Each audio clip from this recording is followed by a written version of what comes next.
मैंने इसलिए कहा था वेस्टइंडीज जीतेगा क्योंकि मुझे पता था इंडिया चेज नहीं कर सकता। मुझे पता था कि जहां पे रन हो गए 150 से ऊपर इंडिया से चेज नहीं होगा, और वही हुआ।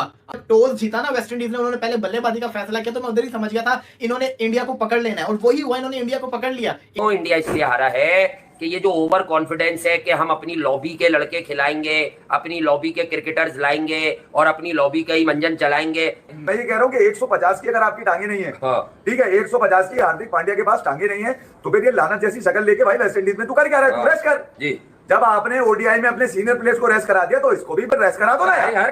अबे जब गेम के अंदर अपने ही लड़कों से गेम खेल रहे हो तो सालों जीतोगे क्या, घंटा साथ जीतोगे तुम। तुम्हारे बैठ के मैं बता दूं, लक होती है क्रिकेट में कि टर्न अराउंड हो जाएगी बड़े टूर्नामेंट में। मैं आपको, हम दोनों आपको पिछले 3-4 महीने से अंधेरे में नहीं रख रहे। हम कह रहे भाई ये दुआ करो विराट की फॉर्म और रोहित की भी फॉर्म लग जाए, क्योंकि आपकी नई पीढ़ी में मैच जिता के जाने वाले जरासीम रोमारियो शेफर्ड पे नहीं है, तो बेटा स्टार कमिंस, शाहीन नसीम इन पे है। वेस्ट इंडीज इसको एंजॉय करेगा, सेलिब्रेट करेगा कि उन्होंने दुनिया की सबसे बड़ी जो लीग है उसके जो प्रोडक्ट्स हैं उनको आज शिकस्त दी है। ये देखिए, ये एक तरफ से सीपीएल और आईपीएल का भी एक किस्म का कंपटीशन था। और बाबर भाई, ये वेस्ट इंडीज के लिए कंसर्निंग चीज है कि आईपीएल के एक यंग लड़का डेब्यू पे आके जैसे अलजरी जोसेफ पे चढ़ के खेल रहा था, जो हाल उसने वेस्ट इंडीज की एक्सपीरियंस क्या किया ये, और फिर जिस तरह से वो जीते। जनरल चीज मुझे नजर आई इंडियन मतलब टीम के अंदर, जो ये नए बच्चे हैं जो अब अपनी जगह बनाएंगे मतलब इंडियन टीम में T20 फॉर्मेट में,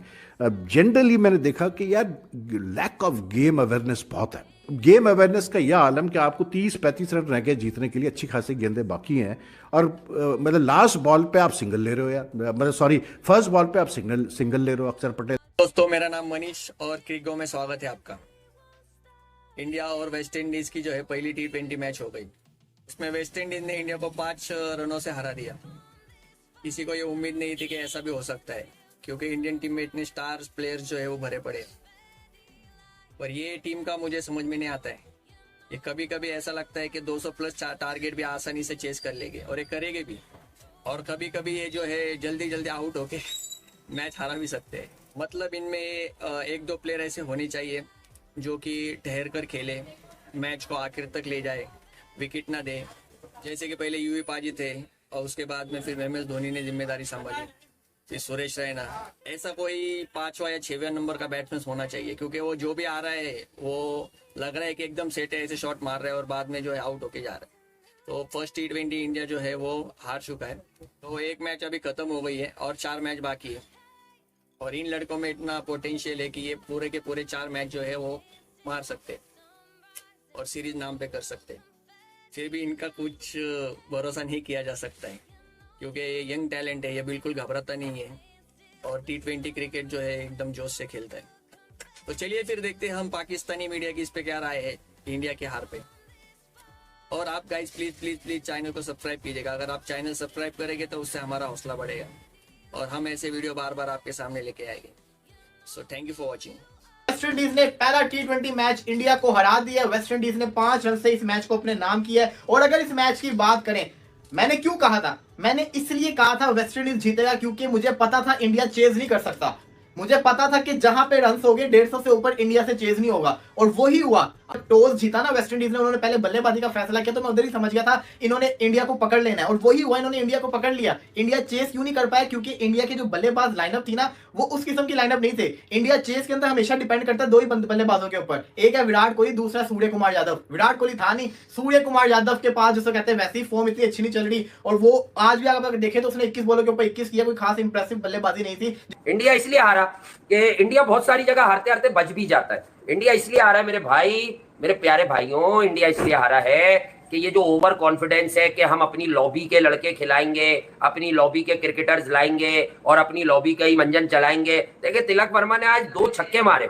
यकीन करें कि उसने 2 छक्कों में इस पूरी बैटिंग लाइनअप की कलाई खोल दी कि मैं डेब्यूटांट हूं, मेरा देखो लेंथ बॉल पकड़ के मैंने क्या पिटाई की है, क्या फेंटा दिया है, किस तरह से दिया है और कितना दिया है और कितना अंदर तक दिया है। अब आप आ जाए संजू सैमसन पे, जो बेचारा रन आउट हुआ, और मैंने पहले ही कहा था उसके लिए नंबर 6 क्यों है कि भैया अगर ऊपर से ग्लोरी आ गई तो तू तो जीत में अहम हिस्सा था ही नहीं, अगर नीचे तक मामला गया तो तूने मैच क्यों नहीं जिताया। ये बिल्कुल इसको संजू सैमसन को इफ्तिखार चाचू बना के खिलाया गया है। लेकिन अब आप लोग ये समझ लें कि जो चौड़ापन रहता है, हर जगह होते हैं चौड़े, तो क्रिकेट में अभी कोई भी सुप्रीम फोर्स नहीं है।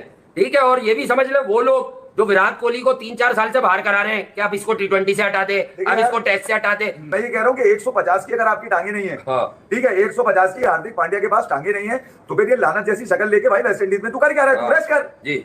जब आपने ओडीआई में अपने सीनियर प्लेयर्स को रेस्ट करा दिया तो इसको भी रेस्ट करा दो ना यार, कराए। तू मतलब खेल रहा है भाई, कप्तान बना दो सूर्या कुमार को, क्योंकि सूर्या को तो आपने सोच लिया है कि T20 में तो वो कारनामे अंजाम दे चुका है, बहुत का बच्चा, मगर ये ओडीआई में इसको बड़ा बनाना है। दूसरी तरफ तुम्हारा खेलना 1440 डिग्री का झटका, वो मार रहे जोर से कट, साला 65 मीटर पे जाके वो बाउंड्री है। मेरा सवाल ये, वो दुनिया के किसी और मैदान में होता तो बाउंड्री में ये कैच हो जाता। सूर्या कुमार अगर वन डाउन नहीं होते और संजू वन डाउन होते, कौन सा गुना हो जाता? संजू को यहां नहीं अटकाना, ये तय। अबे जब गेम के अंदर अपने ही लड़कों से गेम खेल रहे हो तो सालों जीतोगे क्या? घंटा साथ जीतोगे तुम। तुम्हारे बैठ के मैं बता दूं, लक होती है क्रिकेट में कि टर्न अराउंड हो जाएगी बड़े टूर्नामेंट में। मैं आपको, हम दोनों आपको पिछले 3-4 महीने से अंधेरे में नहीं रख रहे। हम कह रहे भाई ये दुआ करो विराट की फॉर्म और रोहित की भी फॉर्म लग जाए, क्योंकि आपकी नई पीढ़ी में मैच जिता के जाने वाले जरासीम रोमारियो शेफर्ड पे नहीं है, तो बेटा स्टार कमिंस, शाहीन, नसीम इन पे है। ये सवाल अपने आप से कर क्या ड्राविड आके ये बोलेंगे कि हम 2024 के लिए T20 की टीम बना रहे हैं? अब ये वाला मतलब उनके पास, अबे मतलब एक्सपेरिमेंट तुम अगर कर रहे हो, तुमने जहन बना लिया कि हमने अब एशिया कप और वर्ल्ड कप से पहले आपने पूरी टीम आगे पीछे कर दी ओडीआई की, ठीक है। T20 वर्ल्ड कप में तो बहुत टाइम है, बहुत टाइम पड़ा हुआ है ना, तो फिर ठीक है आपके जो खिलाड़ी हैं कम से कम वो तो पूरी टीआरपी ले। मगर आपने सोचा कि नहीं यार हार्दिक पांड्या को निकाल दिया, अगर इसकी जगह कोई परफॉर्म कर गया तो फिर गले को आ जाएगा, फिर गले को आ जाएगा। सूर्या को बिठा दिया और किसी और को खिला लिया तो यार वो गले को आ जाएगा। तो ये सेट होकर सूर्या आउट कैसे हो गया? ये फॉर्मेट, अरे सूर्या की आखिरी इनिंग है तो देखो, 21 बॉलें खेलकर रन बॉल खेल रहा है वो यहाँ पर इस वेस्ट इंडीज की टीम पे। तो West Indies did well.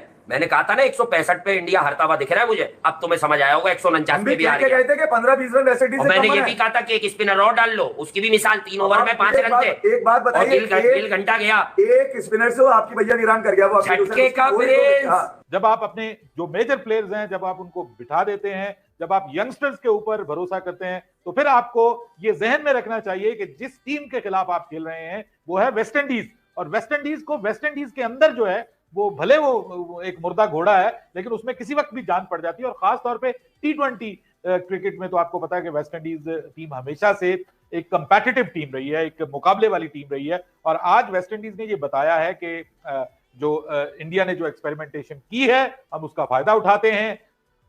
India को मैं ये समझता हूं कि इस हार से बहुत कुछ सीखने को मिलेगा, because they are on an experimentation mode. वो ऑलरेडी एक्सपेरिमेंटेशन मोड में गए हुए हैं और इसी वजह से उन्होंने अपने ये यंगस्टर्स खिलाए हैं, अपना कप्तान बदला है और अपने जो बॉलर्स हैं इसमें जो पिछली सीरीज है उससे बॉलर्स भी चेंज किए हैं।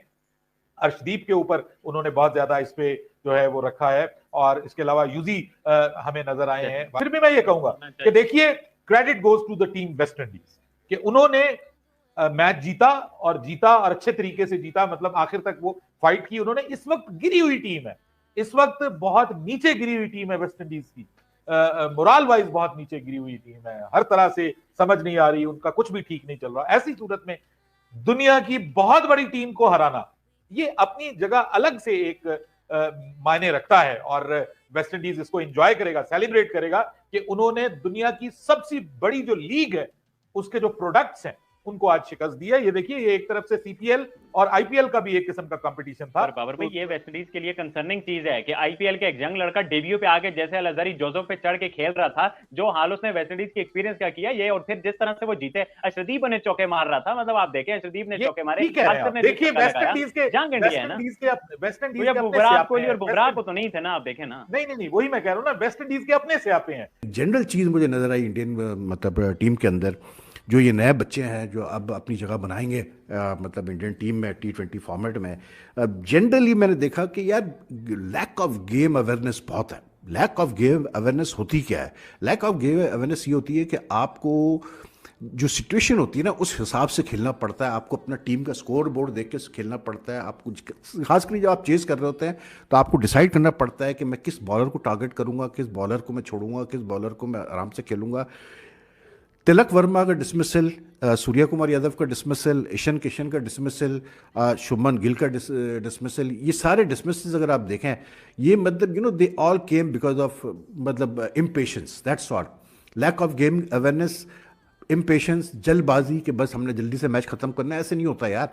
हार्दिक and that fellow Samson batted well, they try to study things, लेकिन फिर उसके बाद हार्दिक को अच्छी बॉल पड़ी होल्डर की, और सैमसन बहुत ही गंदा रन आउट हुआ। वो ऐसे रन ले रहा था जैसे वो पार्क में टहल मार रहा है। वो जो थ्रो मारी है उसने, कैसे बोलते हैं कैसे मायस ने, वो भी थ्रो भी ऐसी थी कि वो 2 टिप्पे खा के जाके स्टंप्स पे लगी है, मतलब 1 टिप्पा खा के जाके स्टंप्स पे लगी है, और वो फिर भी बाहर था काफ़ी सैमसन। तो मुझे नहीं समझ में आया कि क्या रनिंग कर रहा था। फिर दूसरा गेम अवेयरनेस की अगर मैं बात करूं, अक्षर पटेल जब बैटिंग करने आया, कुलदीप यादव उसका बैटिंग कर रहा था। अब कुलदीप का सबको पता है कि मतलब किस किस्म का वो बैट्समैन है, ठीक है, या कितनी वो बैटिंग कर लेता है। वंस इन अ वाइल कभी वो कर ले तो कर ले, ठीक।